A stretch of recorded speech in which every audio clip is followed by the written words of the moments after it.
ছাত্ৰ-ছাত্ৰীসকল, আজিৰ অসমীয়া পাঠদান অনুষ্ঠানলৈ তোমালোকৰ দশম শ্ৰেণীৰ পাঠ্যপুথিৰ অন্তৰ্গত ছাত্ৰ জীৱন আৰু সমাজ সেৱা পাঠটি আলোচনাৰ বাবে লৈ আনিছোঁ। পাঠটিৰ লেখক ডিম্বেশ্বৰ নেওগ। মই ছাত্ৰ-ছাত্ৰীসকলৰ সুবিধাৰ প্ৰতি লক্ষ্য ৰাখি এই পাঠটি দুটা খণ্ডত ভাগ কৰি লৈছোঁ। আজি তোমালোকৰ লগত এই প্ৰথম খণ্ডটি আলোচনা কৰিম। আশা কৰিছোঁ তোমালোক সকলোৱে কিতাপখন মেলি ল'বা, তেতিয়া তোমালোকে ইয়াত বৰ্ণনা কৰা কথাখিনি সুন্দৰকৈ বুজিব পাৰিবা। আজি আমি এই প্ৰথম খণ্ডৰ আলোচনাত কিখিনি বিষয় মুখ্যাংশ হিচাপে আলোচনা কৰিম, তাৰ বাবে মই এই পাঠটিৰ মাজৰ পৰাই কিছুমান বিশেষ বাক্য মুখ্যাংশ হিচাপে আলোচনাৰ মুখ্যাংশ হিচাপে বাছি প্ৰস্তুত কৰি আনিছোঁ। এয়া আজিৰ এই প্ৰথম খণ্ডটিৰ আলোচনাৰ মুখ্যাংশ হ'ব শিক্ষা শব্দৰ প্ৰকৃত অৰ্থ কি? ছাত্ৰ জীৱনৰ প্ৰকৃত উদ্দেশ্য কি? আমাৰ বৰ্তমান প্ৰচলিত শিক্ষাৰ দোষবোৰ কি কি? ছাত্ৰসকলে কি কি বিষয়ত জ্ঞান লাভ কৰি দেশ সেৱাত ব্ৰতী হ'ব লাগে? একাগ্ৰতাই ছাত্ৰ জীৱনৰ উন্নতিৰ ঘাই মন্ত্ৰ। আৰু ইয়াৰ লগতে সংগতি ৰাখি লেখকে পাঠটিত উল্লেখ কৰা দুটি প্ৰবচনো তোমালোকলৈ আলোচনাৰ বাবে আনিছোঁ। এয়া হৈছে পঢ়াই পঢ়ে ৰুৱে পাণ, এই তিনিয়ে নিশ্চিন্তে আন। কমাৰ শালত গঢ়িবলৈ হ'লে আগতে জুই শালত গঢ়ি চাব লাগিব। এইখিনি হৈছে আজি আমি এই পাঠটি ছাত্ৰ জীৱন আৰু সমাজ সেৱা পাঠটিত প্ৰথম খণ্ডটিৰ আলোচনা কৰিবলগীয়া মুখ্যাংশ। তেনেহ'লে এতিয়া আমি পাঠটো আলোচনা কৰোঁ। পাঠটি হৈছে ছাত্ৰ জীৱন আৰু সমাজ সেৱা। ছাত্ৰ জীৱন শিক্ষাৰ সময়। শিক্ষা বুলিলে সুধা লিখা পঢ়া কৰিব পৰাকৈ নুবুজায়। শিক্ষাৰ বিষয়ৰ সীমা নাই। মানুহৰ জীৱনৰ লক্ষ্য কি? কি কাম কৰিলে মানুহ জনম ধৰা সাৰ্থক হয়? সাংসাৰিক জীৱনত কি উপায়েৰে কাম কৰিলে কৃতকাৰ্য হ'ব পাৰি? মুঠতে এনেবিলাক বিষয়ৰ জ্ঞানকে শিক্ষা বুলিব পাৰি আৰু ছাত্ৰ জীৱনত আমি এইবিলাক কথাকে শিকিব লাগে। লিখকৰ মতে ছাত্ৰ জীৱনত জ্ঞান আহৰণ কৰি নিজৰ লগতে দহৰ উন্নতি কৰাটোৱেই হৈছে প্ৰধান উদ্দেশ্য। আৰু সেয়ে এই ছাত্ৰ জীৱনৰ প্ৰকৃত উদ্দেশ্য হৈছে শিক্ষা লাভ কৰা।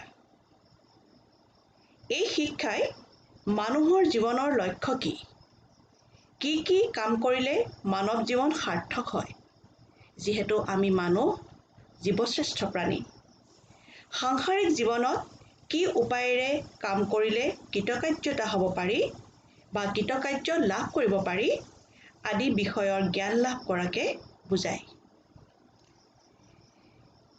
শিক্ষা লাভ কাৰ্য সফল হ'বলৈ ছাত্ৰসকলে শিক্ষা গ্ৰহণৰ সময়ছোৱাত কেতবোৰ পন্থা অৱলম্বন কৰিব লাগে।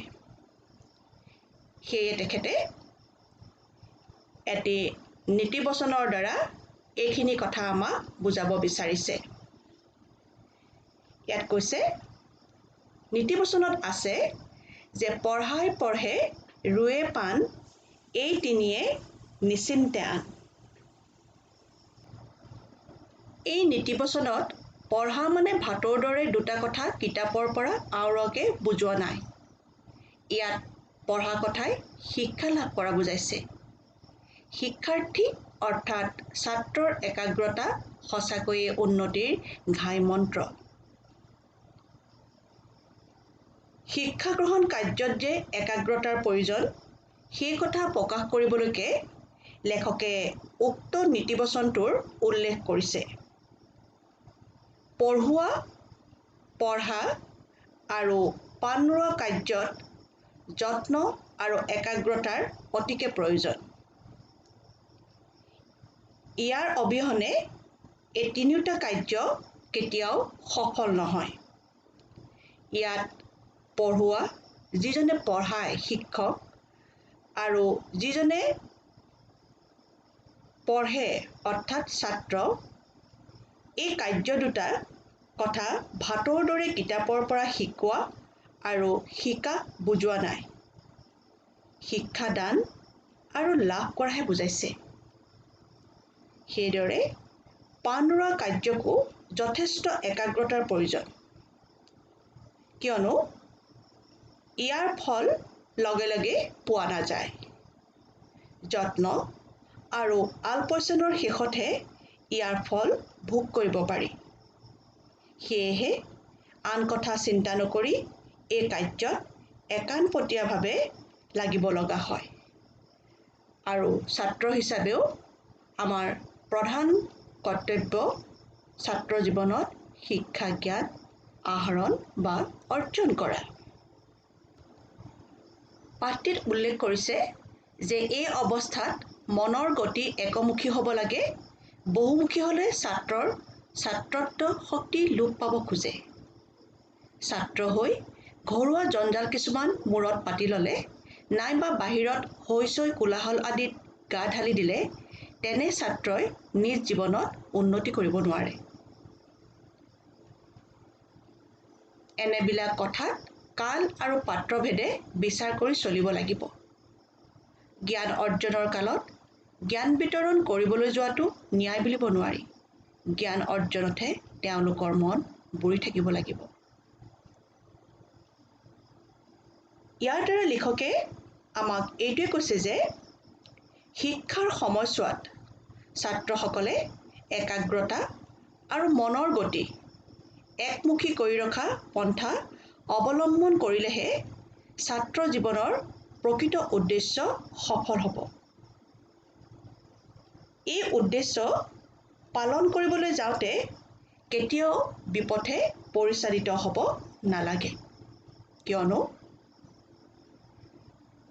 এই সময়ছোৱাত একাগ্ৰতাৰে শিক্ষণীয় বিষয়ৰ অধ্যয়ন কৰিব লাগে। মনৰ গতি যদি বহুমুখী হয় ছাত্ৰ অৱস্থাত, তেতিয়াহ'লে ছাত্ৰৰ ছাত্ৰত্ব শক্তি লোপ পাব খোজে। ঘৰুৱা জঞ্জাল কিছুমান মূৰত জাপি ল'লে নাইবা বাহিৰৰ হৈ-চৈ কোলাহল আদিত গা ঢালি দিলে তেনে ছাত্ৰই নিজ জীৱনত উন্নতি কৰিব নোৱাৰে। সেয়ে ইয়াত কৈছে যে ছাত্ৰ জীৱনৰ শিক্ষা জীৱন্ত সংসাৰৰ বিষয়ে শিক্ষা। কমাৰ শালত গঢ়িবলৈ হ'লে জুই শালত আগতে গঢ়ি চাব লাগিব।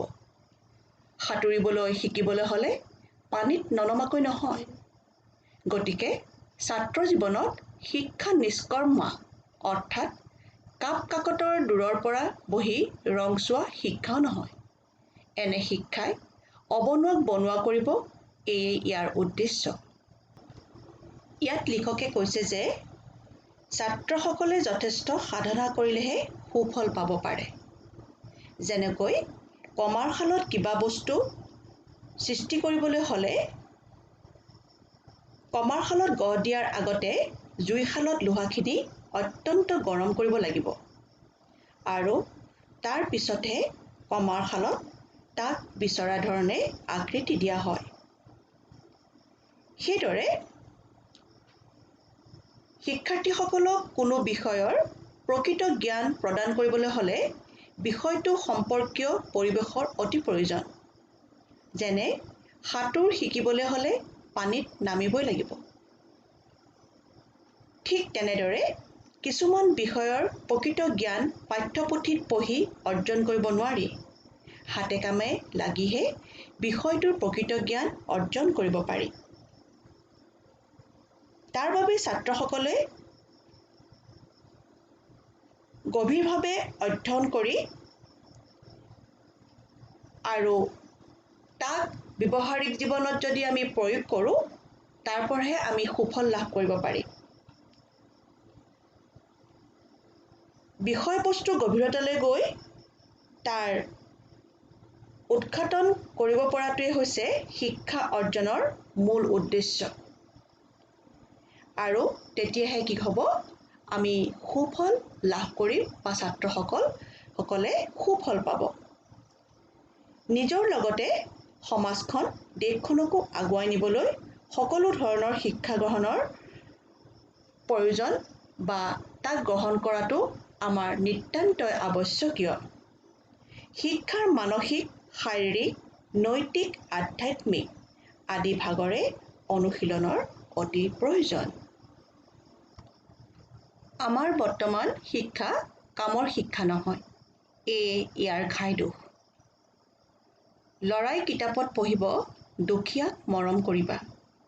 শিক্ষকে সুধিব, দুখীয়া দন্ত্য দ নে মূৰ্ধন্য দ, নাইবা খত হ্ৰস্ব ইকাৰ নে দীৰ্ঘ ইকাৰ। কিন্তু এই কথা পঢ়ি গৈয়ে যদি ল'ৰাই বাটতে দুখীয়াক তিৰস্কাৰ বা বিদ্ৰূপ কৰে, তালৈ চকু দিয়াটো শিক্ষকৰ কাম নহয়। ল'ৰাৰ মাক বাপেকেও চাব কি? ইয়াৰ দ্বাৰা যে বৰ্তমান আমাৰ শিক্ষা ব্যৱস্থা যথেষ্ট আসোহাযুক্ত, তাকে ক'বলৈ লিখকে এই প্ৰবন্ধটিৰ মাজেদি প্ৰকাশ কৰিছে। এই শিক্ষা তেওঁ কৈছে কামৰ শিক্ষা নহয়।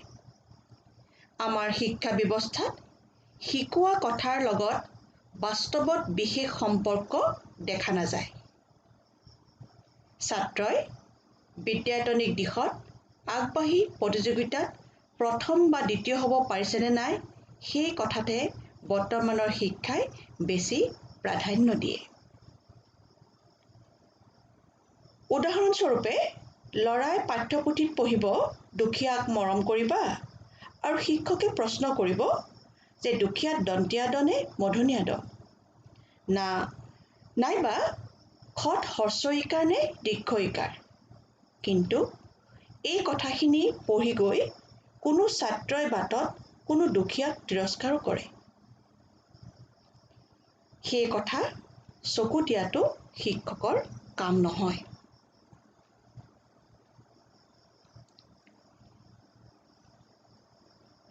তেনেকৈ আমাৰ অভিভাৱকসকলে তেওঁলোকৰ সন্তানে কেনেকুৱা পৰীক্ষাত ফলাফল দেখুৱাইছে তাৰ ওপৰতে চকু দিয়ে। পাঠ্যপুথিসমূহৰ পৰা কি জ্ঞান লাভ কৰিছে তাৰ খবৰ একেবাৰে নাৰাখে। তেনেকৈ শাৰীৰিক উন্নতিৰ বাবে যত্ন কৰা শিক্ষাৰ এটি ঘাই কৰ্তব্য। সেয়ে স্কুলে স্কুলে কচৰতৰ শিক্ষা দিয়া হয়, ব্যায়াম। আমাৰ বিদ্যালয়বোৰত থকা ফিজিকেল এডুকেশ্যন। কিন্তু এবাৰলৈও মন কৰা নহয় ব্যায়াম কৰিব দিয়া ছাত্ৰজন ব্যায়াম কৰিবলৈ সক্ষম অৱস্থাত আছেনে নাই।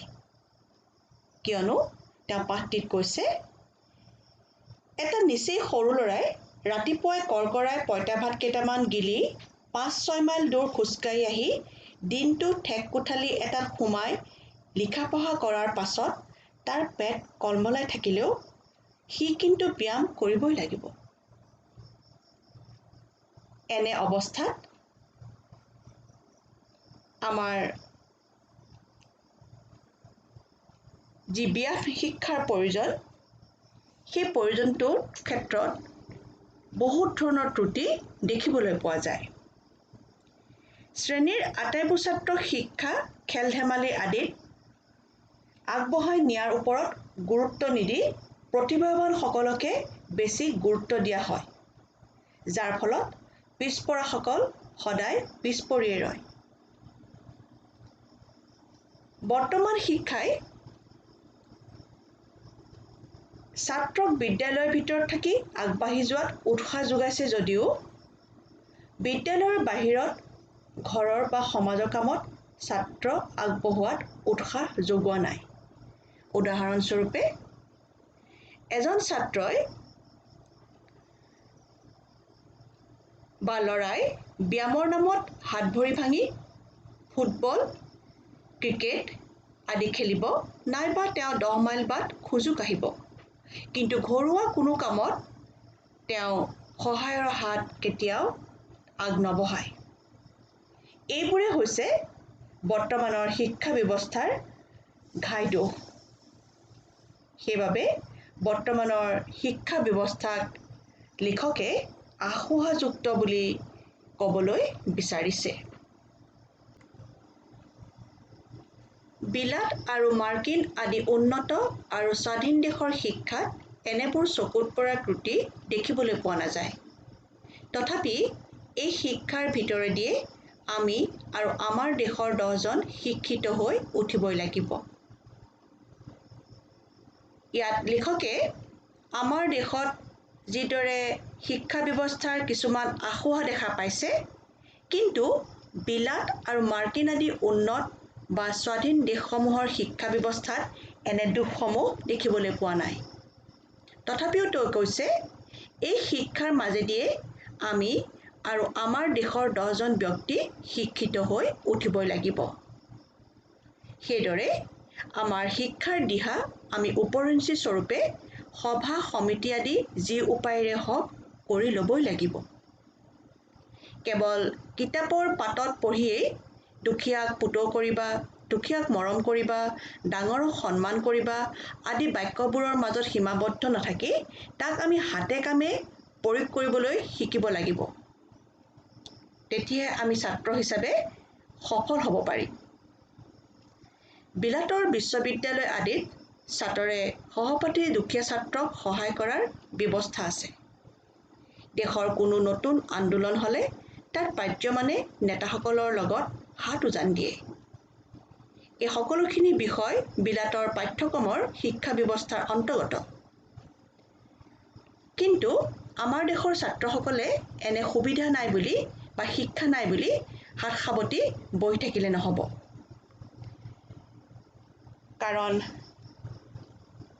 এনে পৰিস্থিতিসমূহৰ সমাধানৰ বাবে আমাৰ দেশৰ বহুতো প্ৰবীণ লোকে আগৰে পৰাই দায়িত্ব গ্ৰহণ কৰি আহিছে বৰ্তমান তেওঁলোকে এই দায়িত্বৰ ভাৰসমূহ অকলে বহন কৰিব নোৱাৰা হৈ আহিছে এনে সময়তে এই ছাত্ৰসকলে আমাৰ দেশৰ তেওঁলোকে হাত সাৱটি নবহি আগবাঢ়ি আহিব লাগিব আৰু আগবাঢ়ি আহি এই প্ৰবীণসকলৰ পৰা দায়িত্ববোৰ সমজি ল'বলৈ নিজকে উপযুক্ত শিক্ষা আৰু জ্ঞানেৰে সাজু কৰি ৰাখিব লাগিব তেতিয়াহে দেশৰ তথা সমাজৰ দুৰ্দিনত ছাত্ৰসকলে স্বদেশ আৰু স্বজাতিৰ হিত সাধনত অংশগ্ৰহণ কৰিব পাৰিব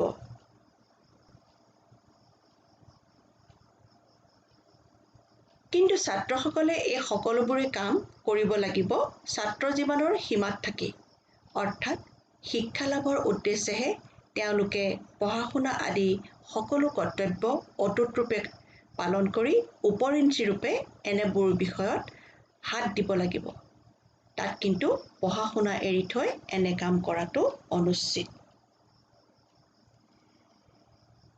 ইয়াত কোৱা হৈছে যে ছাত্ৰসকলে এইসমূহ কাম কৰিবলৈ যাওঁতে সদায় মনত ৰখা উচিত যে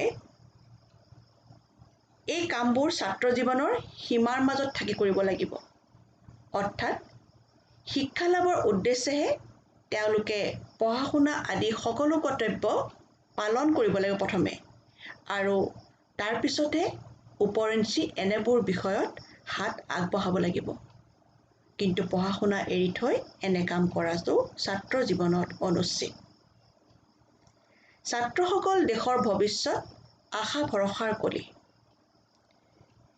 ইয়াত লেখকে এইকাৰণে কৈছে যে ছাত্ৰ জীৱন হৈছে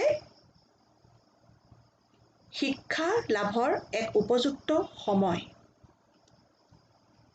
আৰু এই ছাত্ৰসকলে হৈছে এখন সমাজৰ বিশিষ্ট অংগ বা অভিন্ন অংগ আজিৰ ছাত্ৰ-ছাত্ৰীয়ে কাইলৈ দেশৰ নাগৰিক সেয়ে সৰুৰে পৰা ছাত্ৰ-ছাত্ৰীয়ে নিজৰ সামাজিক দায়িত্ব সচেতন হ'ব লাগে আৰু এই সম্পৰ্কে তেওঁলোক যথেষ্ট আদৰ্শৱান হ'ব লাগে। ছাত্ৰ অৱস্থাতে সামাজিক চেতনাৰ বীজ এটি অংকুৰণ ঘটাব পৰাটো পুথিগত জ্ঞানৰ ভিতৰুৱা বুলি ক'লেও বহাই কোৱা নহয়। ইয়াৰ কাৰণে তেওঁলোকে বিশেষকৈ ছাত্ৰসকলে ইয়াত কোনো ক্ষেত্ৰত সমগ্ৰ জাতি বা দেশ এখনৰ ভাগ্য নিৰ্ণায়কৰ ভূমিকা গ্ৰহণ কৰিব পাৰে।